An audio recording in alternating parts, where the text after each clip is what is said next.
Everyone जय जगन्नाथ नमस्कार। आज ब्लॉग को स्वागत करुच्ची मु ऋतु।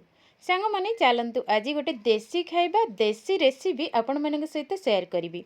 तो मुझे देसी खाइबा देसी रेसिपी शेयर करने किसी कंचा मुग नहीं मुग को भल भाव माने बाटिकी आणिक रखीदी। तो देखु आण पूरा तैयारी कर दीजिए ता सहित पियाज भेरसुंगा पत्र अदा कंचा लंका सबकि पूरा रेडी कर देजी।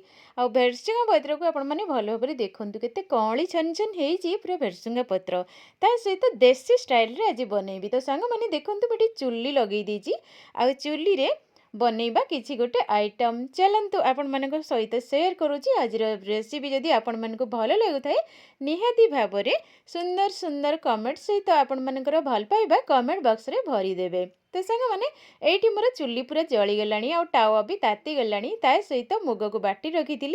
तो बनैबा देसी मुग रे देसी स्टाइल रे मुग बरा। तो आपण मानक जदि भल लगुथिबो खाई थे केबे निहाती भाव में जानी थे चुली टिके मझे मझे लिभि जाऊँगी कारण वर्षा है ना चुली टिके ओदा थिला से मुझे भाविली आज चुली रे बनैबी।